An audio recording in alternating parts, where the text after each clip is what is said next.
everybody to another webinar on the Lady Leader series.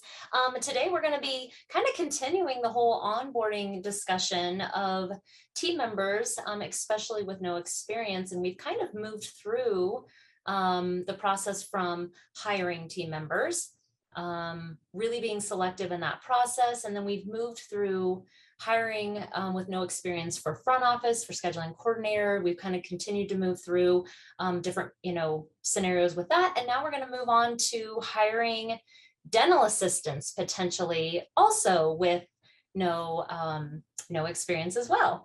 So yes, I am excited to welcome.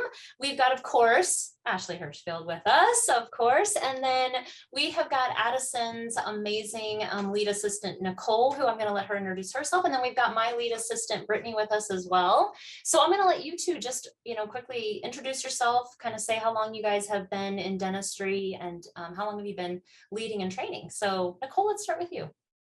All right. Well, I've been an assistant for about 8 years now. I've been at my current office for a little over 2 years. And for the other 6, I was at a multi-practice organization with 6 locations. And I'd say I've probably been a lead for about 5 of those 8 years.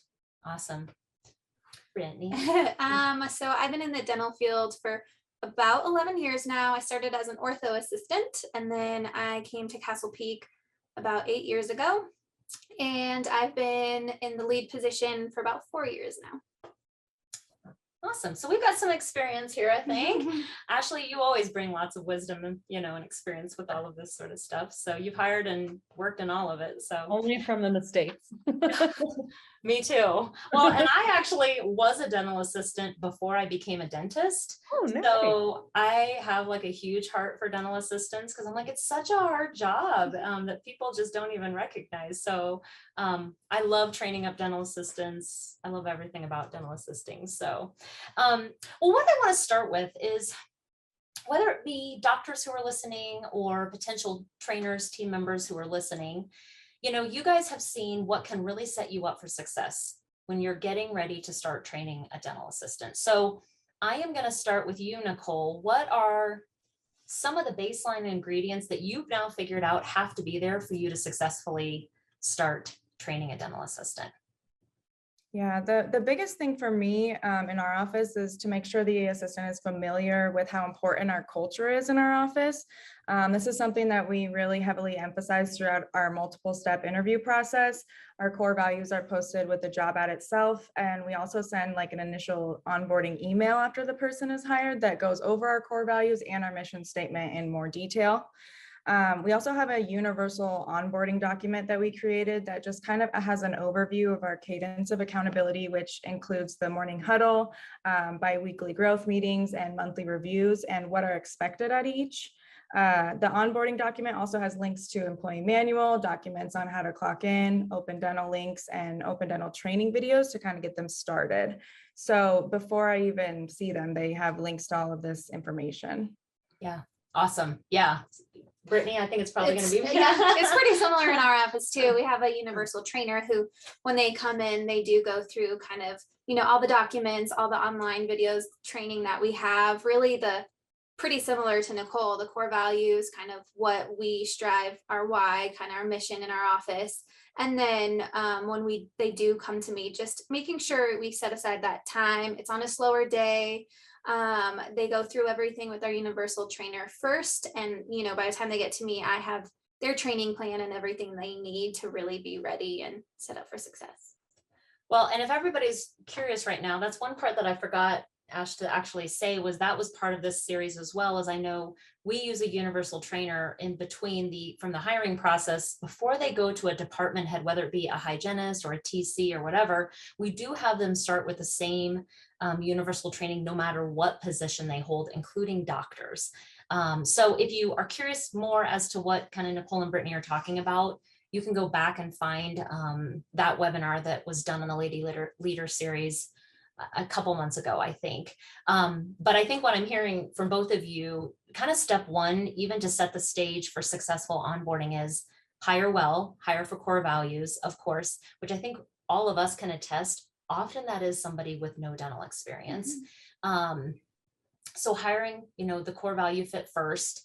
and then putting them into a system where they're going to get all the baseline information as far as software, anything HR related, kind of all of the very beginning documents, software that needs to be done, get that done first before they ever get to you guys, whether it be via video series or a person in the office.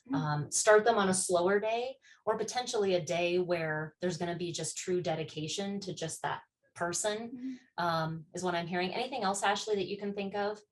No, I just have to kind of laugh, right? Because this is like the beginning of like every webinar that we do, because it's so important. So I know it might sound like we're beating, that, it's culture, and making sure they understand, and you're dedicating time towards it. It's just so important and so valuable. And the reason why, multiple offices across the country, their teams are saying to do this, that they're successful offices. So I know it might sound a little bit repetitive, but if it's something you're struggling with in your office, it's just the proof is there.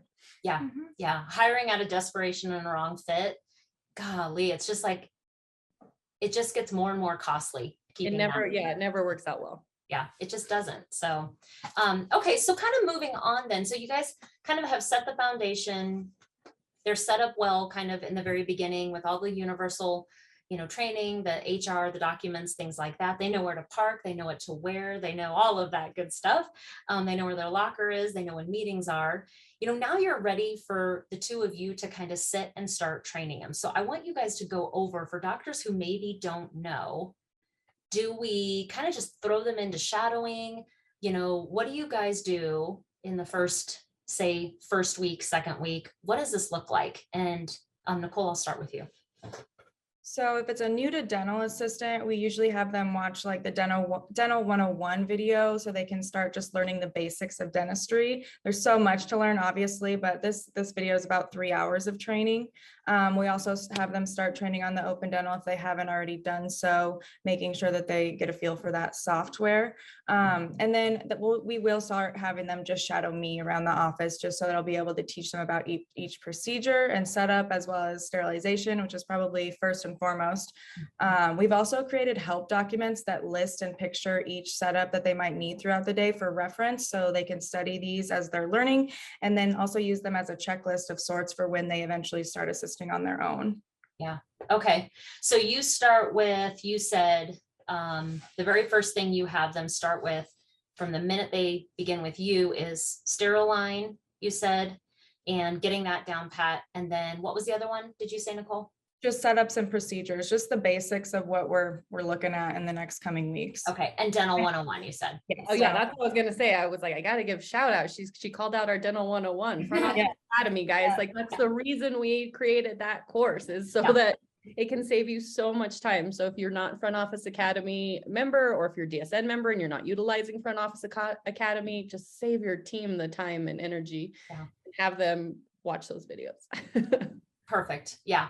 So I'm just making sure that if a doctor or a team member is listening, they're thinking to themselves, okay, here's kind of where to start, and here's the resources available. Okay, Brittany, what about you? Yeah, so the first week is pretty similar to Nicole's. We do have, we made sterile videos, how to turn over an operatory video. So and how to set it back up. So we make sure they watch those kind of for reference before we even get started. And then the first week is a lot of watching, really. We start super slow by just kind of making sure they're familiar with kind of our sterile line, the process through that, the dental operatories, what consists of the supplies in there, how to, turn it over properly, how to set it back up properly, how to turn over hygiene rooms.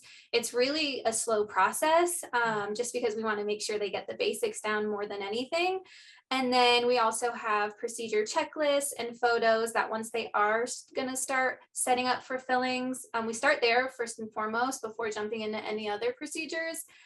We make sure they utilize those to set up the room properly and really know the flow of the procedure, so that they can start familiarizing before they kind of shadow me in that procedure. Yeah. Okay.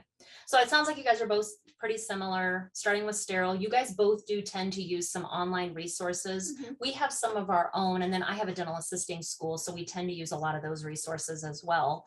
But sounds to me like there's some great resources in FOA, and both of you rely heavily on video series, things like that, to help train as well. During this first 1 to 2 weeks, right? We think we hired this amazing person. We hopefully criteria corp test them. So we know they have the capability.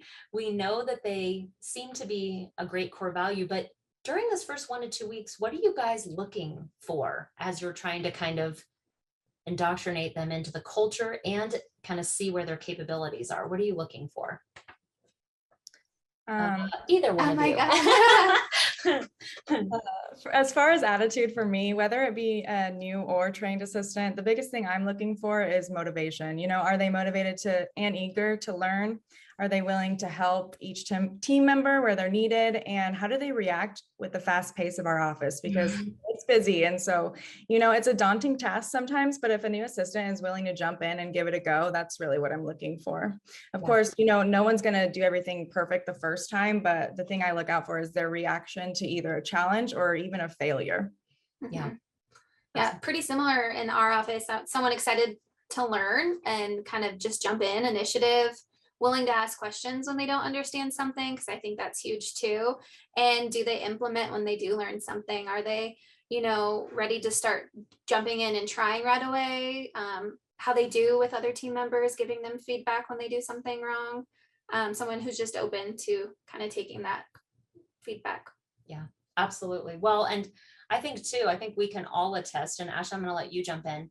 I think it's when they have the failure, they have the mistake, they truly take the time to think through and dissect it. They don't sweep it under and try to kind of hide it. They truly just try to be like, wait, help me understand this so I don't do it again. That for me is such a huge, I'm so excited and almost celebrate those failures, because it means they took the time to stop, learn from it, and then they don't make them again.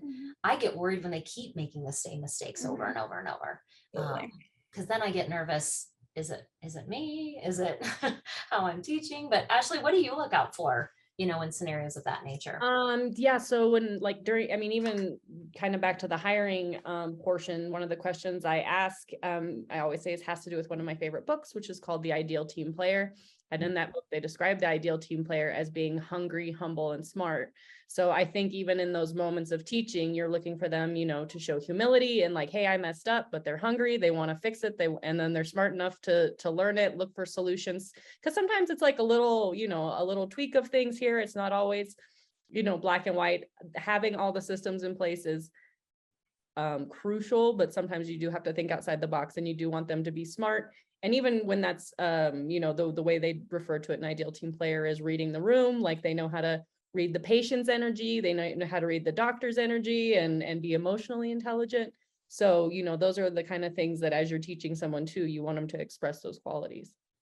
Which is such a beautiful point, because the emotional IQ part can be really difficult sometimes in hiring for this position. And it's not until you start getting to see them interact with other team members or patients, because sometimes we can all agree we've gotten ones that were 18, 19, years old. And so sometimes having that comfort to be able to have a high emotional IQ with other patients is tough. So we're going to get to when do you start? Because that's one thing that we realized is we have to actually be intentional about training them on how to talk to patients. So we'll kind of get into that a little bit more, but let's assume there weren't any massive red flags between, you leave the first 2 weeks, you're like, okay, they're hitting their marks. They feel like they've got the baseline down. They've gotten through everything successfully. As you move through to that, first 30 days, tell me a little more of, if you can, for everybody who's listening, what does your structure look like at that point, Nicole? So if they're new to dental, the third week of training is usually still the slower paced, with the shadowing, either I shadow them or they shadow me, depending on the comfortability and the procedure, whatever we're going to see that day. We want to give the assistants ample time to be trained correctly and not just throw them to the wolves, as you said. This does obviously take more time, but it's time we're willing to invest in our assistants just to make sure that they become outstanding employees that are not only prepared for work, but also happy to be there and not dreading every single second of it. So it's still the slower pace of shadowing for the third week. But as far as the 30-day, we do have the 30-day benchmark that we look out for. It's about 25 it's a list of 25 basic things. And it's just like remembering to clock in and out, attending morning huddle, tray setups, post-op instructions, things like that. I basically have them score themselves and I score them as well with what I've been seeing throughout the last few weeks. And the doctor obviously has input on that also if I haven't been around for a certain thing. So we kind of just go over what I thought and what they thought and what they can improve on and what they need help with. It's like we all hang out in the same crowds here. I'm like, mine is pretty identical. We too start them really slow. They'll shadow me and other assistants on the filling procedure, and then I'll be the one to shadow them just to kind of help make sure they know kind of where to position everything, the general basics of sterile, turning over, making sure the software, they're familiar with that. In the first 30 days, we do take a lot of time, like Dr. mentioned, to train them on customer service. A lot of the new assistants and new to dental are a lot younger, so they don't really know how to be in a professional setting or talk to someone professionally. So we take a lot of time to really teach them how to interact with patients, being friendly and comforting, but also professional. So that's a big thing for us also. And then we do have the 30-day benchmark, which pretty much same as Nicole, we have them grade themselves, we grade them, and then kind of see where they need support and where they feel they're excelling. Awesome. Well, and a question for you guys, because you both work in pretty big offices. You can't be all eyes and ears everywhere. Do you delegate any of the training to other people? And if so, if you have other DAs that are a part of this, what are you looking out for with that? Brittany, I'll start with you. Yeah, so I do think training any team member, including a dental assistant, is a whole team approach. I can't be everywhere and all eyes and ears during the training process. So I do expect, if other dental assistants are around, hygienists, even front office, if they see something that's not up to our standards, or they see something that just could be a little bit implemented a little better, or they hear something, I do expect them to give the new DA feedback and kind of just help guide them. Because if it is just dependent on me, or, I'm not around and they're kind of just left to the wolves and to do things on their own, there's just more of a chance to kind of slack off where they can, or not learn everything properly and just kind of be rushed to doing things. Yeah. I love that so much. It's a whole team effort. And, I think it's about empowering your other team members too. Like, hey, they might not be like, you're not directly supervising this position, but if you see something that you can help correct, and then of course training your team on how to approach that with grace as well, I think that's super important. And like you said, because it's all about practice, and things that aren't measured, and watched can start to slip. So I love that so much. Nicole? Yes, same thing. I primarily am their main point of contact, because I think it's important to have somebody that you can always go to with questions and things like that. But obviously everybody is willing to help out, train with any position really. We also do sedation dentistry at our office. So with a surgical assistant, if we're going to hire that position, there is another gal in our office that will kind of take over at a certain point of training when it comes to that, just because there are different benchmarks that are needed for that position. Yeah. Which is actually a really beautiful point, depending on what the capabilities are of your office, whether the skill sets that might be brought. You're right, whether it be ortho, like Brittany got very specifically trained up to be able to do that. Yeah, there's going to potentially be different trainers that are going to have to be held to the same standards though. And one thing I do think is important is, making certain that, we do this kind of 360 feedback, or we have them grade themselves and we grade them. I think it's just as important that they have the opportunity to feel really safe to say how the trainers are doing. Because I'm like, I think it's such an important feedback tool for our trainers to recognize, like, hey, you were great, Brittany, but that universal trainer, I did not understand at all. Just kidding, Julie's great, but I'm just kidding. Yeah. But my point being, I think it's really important to foster that sense of truly we want the feedback all the way around, because every time, I know for us, because Julie really does ask periodically through the whole thing, she goes and checks in on Brittany, she goes in and checks on Amy and says, hey, how is the experience going? Because if the person's like, to be really honest, I'm pretty lost, or we would rather find that out so that a trainer can recognize sooner than later our approach may not be working.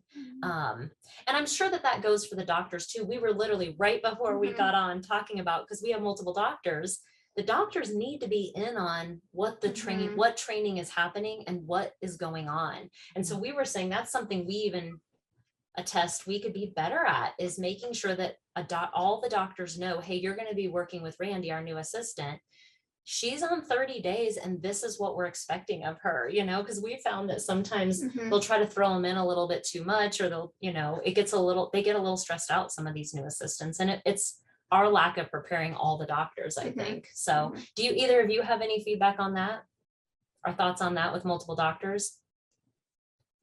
I mean, with both of our doctors, I think they both are super amazing at not only like showing how they like things, but why they like things a certain way, which I think helps tremendously in like the solidification of training, just because it makes more sense if you know the why behind what you're doing. Yeah. So that's a big thing too with either of our doctors. Yeah. Well, and having doctors that are comfortable teaching and holding accountable.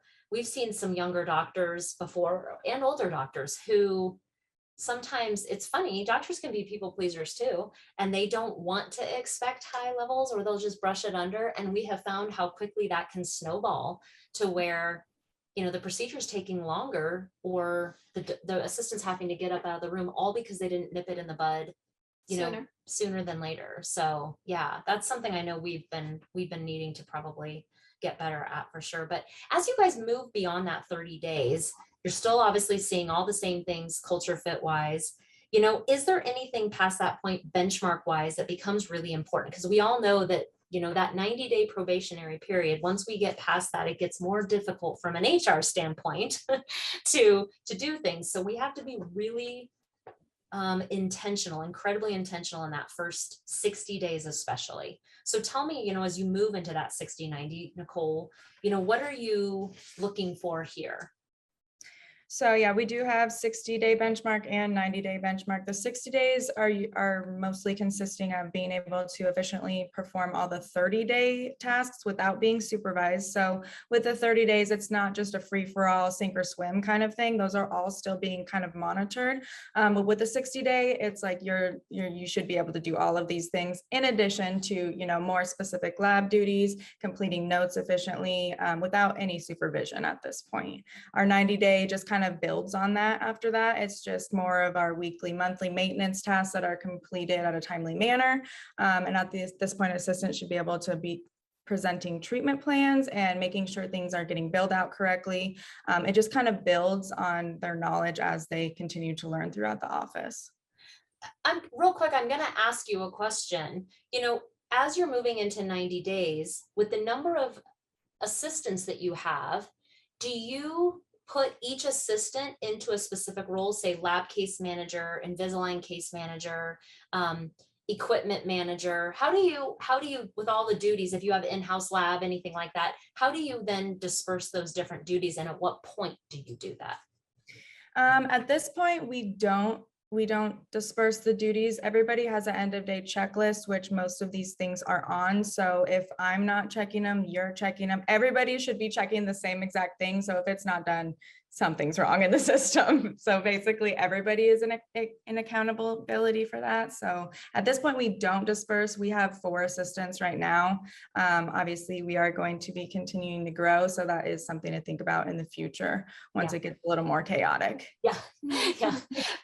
Just curious, because we actually had to kind of move to assigning, because we have multiple offices, right? So we had to move to assigning one person's on lab duty, one person's responsible for maintenance, because, you know, things like maintenance of shocking lines and things like that, changing autoclave seals, just things like that, that as assistants, we forget that they have to be potentially trained on. We found that we had to end up actually delegating it to a specific person. And I've gotten questions before about like, well, what if somebody's like, well, I hate lab work. I don't want to be the one, you know, having to do that all the time. You can set it per, you know, month or per quarter. Yes. Quarter 1 is going to be Brittany doing, you know, Brittany does tend to do all inventory and all Invisalign because she actually enjoys it. She's good at it. And the rest of the assistants are like, Good for you, Brittany. She's like, that's fine. But then they can switch around with those duties. But I think it is important that, you know, there's checks and balances to ensure that not everybody thinks that somebody's doing it. So making sure that there's always one point of contact to make sure that the I's are dotted and T's are crossed by the end of the day. But just a little side thing that I was curious about is, as offices may be listening who are growing, how do you manage all of that? But at what point did you say, Nicole, I know you kind of told them in the very beginning about meetings and the structure of meetings, but when do you have them become truly a part and bring something to the meetings? That's usually about the 60-day mark. They'll have to, you know, handle their own schedule as far as morning huddle goes. Each of the patients that you need to make note of anything. Our bi-weekly meetings, they're kind of more of a free form. So there's not a ton of structure. We'll decide, you know, the week prior of what we need to discuss. And that's kind of what gets brought up.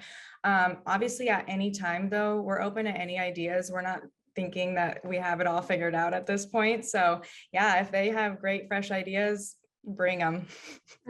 Absolutely. 60 days is when we're really expecting them to come with something. I'm prepared. Yeah. Brittany?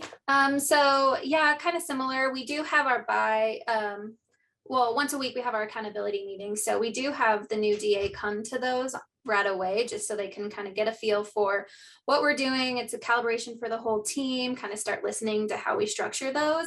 And then after about the first 2 weeks, we do have them start coming to the meetings, whether it be, you know, with a goal that they're trying to work on. We do have, you know, books and podcasts we review. So having them start implementing that with me guiding them. And then by 30 days, we do kind of expect them to start learning how to, you know, come prepared to the meetings, how to do huddle prep in the morning, kind of present that, and then kind of just let them start learning from there. And usually, I mean, a lot of times these assistants' goals are like, I'm gonna, you know, learn sterile line without any help. Yeah. And that's like simple things. Right. And that's great. And that's what we want them to do, is to come with just the small goals. But we want them to feel a part of it pretty quickly.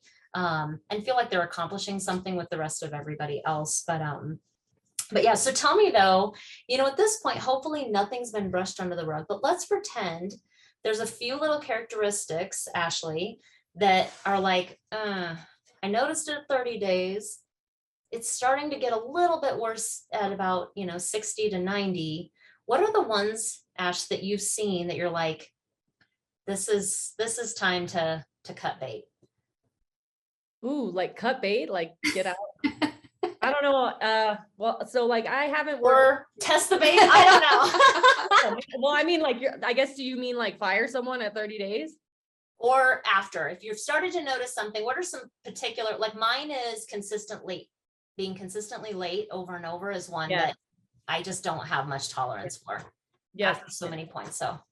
And after, I think there's a level of degree of like the repetition of instruction, like, hey, we talked about this. Hey, we talked about that. Okay. That's like kind of like a strike thing. Like we've talked about this 3 times now, like, you know, listen, it was right here, you know, here's where we covered this. And like, we just like, this is the last time I'm going to mention it. Otherwise, I don't think this is going to work. Yeah. Mine is, repetition of instruction. Yeah. Nicole? Mine would probably be laziness. It's usually something that's pretty evident within the first few weeks. You know, there's always something to be done. There's lists dedicated to downtime tasks, which is very scarce in our office anyway. So if I don't see busyness while you have downtime, you know, I just really appreciate someone who shows initiative and completes things that they know how to do without being prompted. Yeah, for sure. Mine's pretty similar to Ashlee's. Constant mistakes with no desire to remedy. I think that's huge and not aligned with our core values. I do think it's important that they get along with the team and they know kind of what we believe in and what we strive to be like every time. So if they're aligned with our core values, but the capabilities aren't there, that's a huge problem too. So I think it goes both ways. Yeah.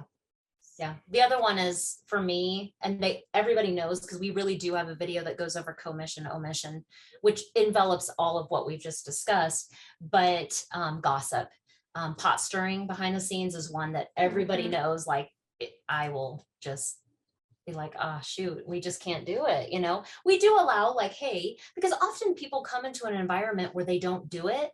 And they're so used to being in an environment where that was normal. That was like water cooler talk, right? like that's just the norm, is you talk about other people. Well, when they come here and nobody's doing it, they just don't recognize that that's not the norm. So they do get warned, I should say. We don't fire them on the spot, but we do say, hey, shoot, I'm worried for you, because that's just not going to necessarily do well here, because that's just not something we all tolerate. And if it continues, that's when I think by 60, like that doesn't get better. That's if they've been warned, that's usually it. So I love Summer. You're just like, oh shoot, that's just not gonna work. oh, gosh darn it, I'm worried for you, because remember those wolves that I tried you not throw you to? Those wolves are gonna eat you. I wanted to ask, you had mentioned, the difference between, repetition, I guess like laziness versus the like just literal ability to not grasp the tasks. When do you know, like, I just don't think this person is capable? Like, when do you know that? Gosh, I don't know. I would say even 30 days. I mean, if they can't understand how to go through a sterile line or how to turn over a room properly with the proper, PPE, or even set it back up, I think that's kind of a red flag. Like those are pretty basic tasks that you can learn pretty quickly. And if we're saying that's not even happening, then if we get into the bigger, deeper stuff, there's a good chance they're not going to grasp that either. We tested that theory We did. with my 14-year-old daughter. She became a sterile tech, and we really did. We're like, let's test our systems and let's take a 14-year-old and see, could she actually go through a sterile line, package everything correctly without, as you know, Nicole, not throwing stuff away in the trash. That's really expensive. Doing the color-coded bands, setting the room up correctly towards like how the pictures are, putting everything on correctly. And it took 1.5 days to get everything solidified with massive feedback and using the checklist and all the pictures. Because I was like, I want to find out, like, that's a great test. That's a great test. Yeah. Well, and I joke, I'm like, she's not a Mensa student or anything. She's not, like, she's a kid. So, but yeah, I think, that's a really good point though, Ash, like as to whether it's laziness or is it truly just capability? They just don't have potentially, the ability. Nicole, what else? I mean, what do you think? I have to agree. I think with a brand new assistant with no dental training, 30 days is a good place to kind of look back and see like what mistakes are being constantly made. With us, and I think with your guys' office too, we tend to give them all the tools necessary to succeed. So if they're not by then, it's kind of obvious. Yeah. And it's such a bummer when you do find out, because you want to hold on to it, because you want to feel validated in the choice you made. But what I find is like wanting so much to hold on to your choice, it just, oh man, it just ends up, I'm like, it bites us in the butt sooner rather than later. Yeah. So it's like, golly, darn it. We get to start over. And that's what I will say. If people are wondering, how do you avoid it? I do think a lot of the testing we all do as far as criteria corp testing, like sometimes that shows you a lot from the very beginning. I think some of the hiring questions, that we've been discussing, I think can tease out their level of initiative and things like that as well. But, I'll kind of move on to like, as you guys are moving through, and, Nicole, you just mentioned that 30-day, what do your check-ins look like? Week by week, day by day? Are they quick? Are they structured? When are they structured? What does it look like? You alluded to it, but kind of dive into that a bit more. Yeah, we do the 30, 60, 90 day. That's more of a longer check-in, skill level and just how they're doing in the office. As I mentioned before, they'll fill out and then I will fill out my own, check with the doctor, see how they're doing. It's on a scale of 1 to 5. It's based on what I've observed myself and then the doctor as well. After the 90-day benchmark, we do have a dental assistant assessment that's similar to the benchmark one, but it will include how they do regards interacting with the patients, interacting with the staff, and then also just the day-to-day tasks. So we fill out this same kind of regime there as far as the meetings go. When I'm training in the beginning though, I'm checking in constantly to see how they're doing, just because, people learn differently. So if I need to change my tactics, that's easier to do early on rather than doing it week after week and then not learning anything and having to start all over. Yeah. Brittany? Yeah, so when we're first training them, it is daily check-ins, how are you doing? What's working for you? What's not? Where can I support you? And then after the 2 weeks, we do give them just a small little check-in form that has them rate themselves 1 to 10, and then myself and the universal trainer, how we did on like the basic training. It just gives them an opportunity to provide feedback to me and Julie, our universal trainer. And then we give them the same thing after 90 days, just to see, kind of gauge how they learned, how we did. And then usually I do monthly check-ins with the DAs, just to kind of see how they're doing, where I can support them, how their capabilities are, if they're improving, if they're kind of stagnant, and then just making sure they're doing okay overall. Yeah. Ashlee, what have you seen to work or not work with check-ins?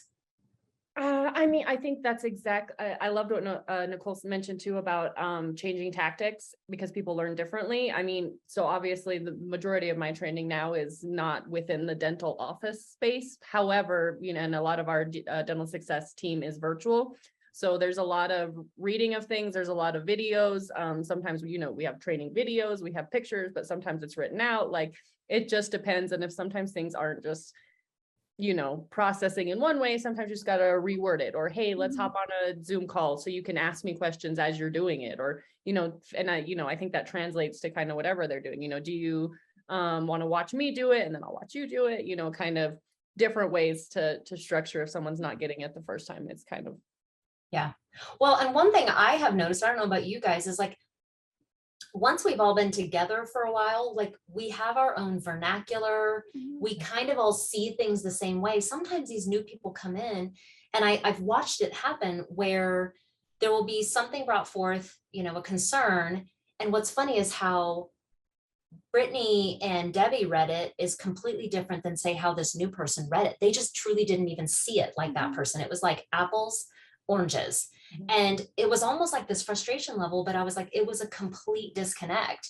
And we assume sometimes too quickly that, like, they're just not getting it, but it's like, really, they don't speak the same vernacular yet as us. They just don't see it. So I do think it is so important to ensure, like, wait, are you seeing the same thing, we are? Because sometimes you can start to read people's minds like we do, but even us, sometimes we tend to miss the mark. And what one person hears is not what the next person may hear. So I'm sure you guys have seen that happen and played out. So it's important to ensure that we're all reading the same thing the same way, I think. But yeah, I think I'll just kind of move to the last question, is that both of you have, definitely been, all of us have been in the dental field for a really long time. And we know some really great successes with training of dental assistants, hiring, training, onboarding. We have those ones that we're like so proud of. And I'm sure we can all say we've had the ones that we're like, why did that go so darn wrong? So I think that it's really helpful to discuss, why did some of them go so darn wrong? So I'll start. Ashlee, can I start? No, I'll start with Nicole. Well, for me, we kind of touched on this a little bit earlier, but it's like every time that it's gone wrong, it's because I didn't go with my gut. I think just go with your gut. Like I said before, you can give somebody all of the information and then some, but they still aren't motivated. Your efforts will always be futile in that experience. You can pretty much train anybody to do the basic tasks of dental assisting, that's what I've come to learn, but it's the work ethic and the willingness to go the extra mile that people either have or they don't. And that's evident pretty early on. Yeah. Yeah. Brittany? Yeah, so where we've gone wrong is just lack of accountability on my part and other team members, not holding them accountable for the basic things, jumping them in too early because we need the help, or, ignoring the red flags because we need the help. I think that's a huge no-no, because then, we're left with someone who doesn't know the expectations, or we're not holding them to the expectations because we want to keep them around. And that has done us wrong once or twice. So more than we would like to admit, but we will totally admit. Yeah, I think more than anything, it's just accountability and making sure communication's always open to, holding the standards and making sure they know and understand them. Yeah. Ashlee? Well, I was gonna say what's funny is I said no because I felt like a slot machine, like it was just like spinning of all the possible options I could go over right now. So I was like, oh heck, hang on, like I gotta Do it though, please. Start doing them. Yes. So I mean, I think what Brittany and Nicole both said, that going with your gut, that's something I have absolutely learned to trust over the years. And it's like you know that feeling. If you're getting the same feeling you had before, just trust it. Just trust it. The accountability absolutely as well. And even obviously again, hiring out of desperation, like I just need to get a warm body in here. No, you don't. It can be worse. Like it can always be worse. It can actually always get worse. And then too, I mean, again, putting the effort into your training plan, you might you didn't hire out of desperation, but once they're in there, you're like, oh, we don't know where to go now, and you're just like, oh, just jump in. You've got to have some structure. Employees like structure. It helps, they feel more comfortable. Yeah, there's a lot, but those are a few. Yeah. I think some of the other things is, which like you said, I think it feels like a slot machine of how many can come up here. Cause I think the things I've seen too is if the culture is a little bit unstable to bring somebody into, I think that can derail quickly. So really ensuring, you can't necessarily change an entire culture before you make a hire, but keep the training to the people then that, you possibly know where the best culture fits. Ensure that other people are aware of the person coming in. Sometimes as your office grows, people aren't even aware that somebody new is coming in and what position they're going to be serving in. So it's kind of funny. That's literally happened to us because it's just, people didn't know somebody was starting over at the other office and we start saying their name and they're like, who is this? So I think not having a great solid culture, like how do we make workarounds for potentially bringing somebody into that, keeping them with the strongest people, setting that person up for the best success possible, having really high standards, and then ensuring that the standards stay high. The worst thing I think we do is we tend to brush stuff under the rug because we're like, well, they're kind of new. And then at 37 days, I mean, they're still newish. And so we brush it under the rug and we find the thing under the rug keeps growing and then we keep tripping over it. And then pretty soon we're building a bridge over that hill. And I'm like, oh my goodness, if we just would have not let that happen in the first place. So I think really high standards, holding them super accountable and telling them right in the moment when, things need to be corrected. The other thing is I think throwing them into an overwhelming situation, it honestly takes a really great potential culture and core value fit, and it makes them like throw their hands up. And I've seen that happen. And that makes me so sad because we just wasted all the time and energy truly finding our little sphinx or whatever we want to call them, unicorn. And we may have just not been intentional and thoughtful in our approach. And we lost potentially somebody great, which is defeating for them. It's defeating for the team and it's defeating for us. So. Yep, for sure. Kay is actually asking in our chat as well, how do you handle any situations where someone comes in and might, the topic is for new hires, but sometimes you hire people and you're like, oh my gosh, they're totally overqualified. This is going to be great. And then they don't actually turn out to be a good fit. Do you guys have any situations or feedback on those? We aren't lucky enough to get that very often, but not really. But let me imagine here. But we have had it once in a while, and it's I think a little hard. Yeah. I mean, because they know dental assisting and they know what they're doing, and they want to come in to kind of prove themselves, but really it's like we're still going to start you on the basics. Like you may think how to like do Steriline or turn over a room, but we're a different office. Our standards and expectations may be completely different than what you're used to. And so you need to prove to me that you know what you're doing and that you're as qualified as you say you are before just kind of assuming and letting you do your thing.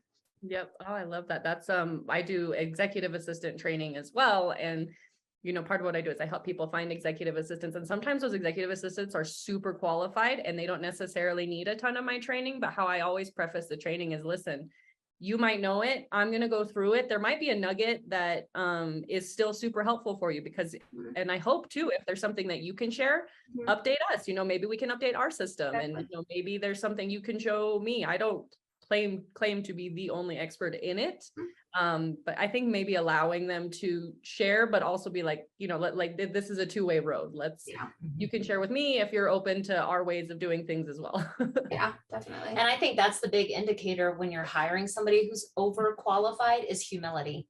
Yeah. Is humility to be able to have that give and take and to truly recognize. I mean, we have one assistant right now who she had 20 years of experience and she came in completely humble with, this is what I did in California. I'm sure that you have your own ways. So I'm just going to sit and be quiet for the first, several weeks and just learn from you guys. And then if I see anything, and she's been great. Yeah. But and we've learned some great things from her too. So yeah. So I think it's humility with the overqualification. The other thing is, when they want to come in with such, they want to come in overqualified, wanting a huge amount. We do have a tier system that Brittany can sit down and say, that's awesome. I can't wait to see the value that you bring for that. So here's our tier sheet. Are you in tier 2, 3, 4? Tell us what you can do so that I just know where to properly position you and to kind of acclimate your training to that. But otherwise, it's like, I'm worth $75 an hour and I know everything.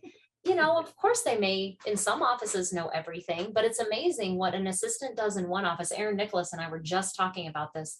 What an assistant knows in one office, golly, that may be totally different in Addison Colleen's office, not better or worse, but it could be starkly, different. And they could be learning a whole bunch of new stuff that they never did in the other one. So yeah, that's a great question, Kay. That's really good. Yeah. So I can wrap it up a little bit here, but I think just to recap what we've discussed, and I know this is like you said, Ashlee, we've been just really beating this horse, but it really is hiring well, setting intention to a training plan, setting up a training schedule, and making sure that there's incredibly disciplined time spent with this person so that they can feel that level of support. Set the benchmarks clearly for them so that they can aim for the benchmark, they know how to hit it, and then put a timeline associated to it. Real quick on that, if somebody's not hitting a benchmark, ladies, and you're at day 30, they're hitting 8 out, I'm making something up, they're hitting 8 out of the 10 benchmarks, Nicole, what do you do with the 2 benchmarks that are at day 30 and they're not quite there yet?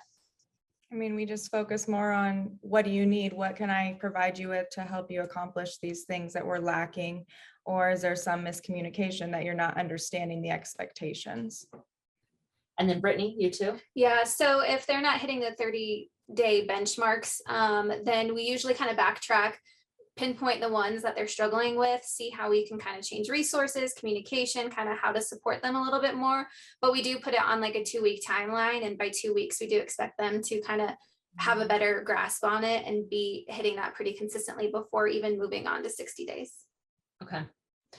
Ashlee, anything to add there? Because I forgot. Yeah, that's perfect. I love, and exactly it, putting a timeline on it. Like, hey, here's the thing, like we're doing some more training. What do you need? That's a big one. What do you need to get this? Like, do you need some more time? Do you want me to sit one-on-one with you?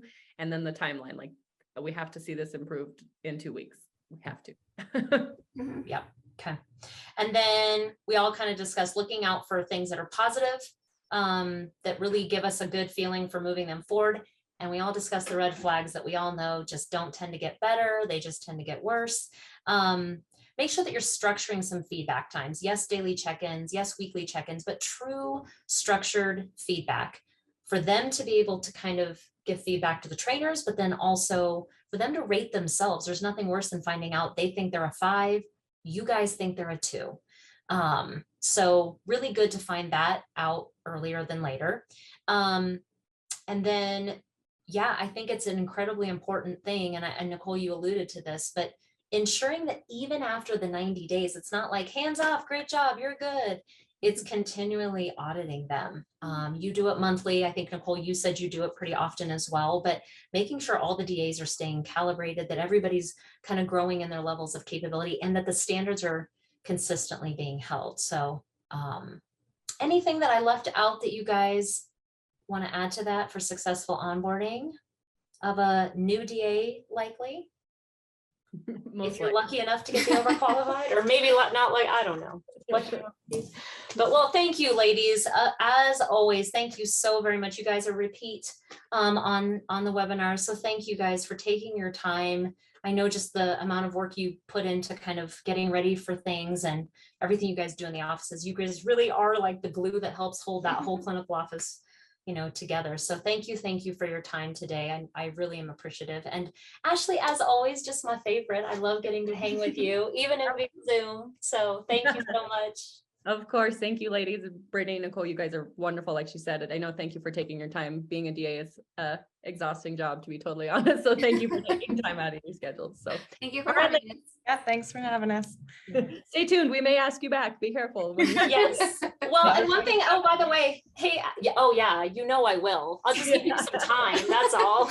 I'll let you have some reprieve and then I'll throw you back in. But I was thinking one resource that we could put on, and I'll get this to you, is Brittany created a really lovely morning huddle prep sheet. Nicole, I don't know if you have one too, that we can just throw on as a resource too, as people are getting ready to train. This is a good sheet to be able to train your DAs for how to really get prepared for their mornings. So yes, shoot that over and we'll get that in the underneath the webinar here. And yes, thank you again, ladies. Yes. Right. Thanks, guys. Have a good day. Thank you. Weekend. Thanks. Bye.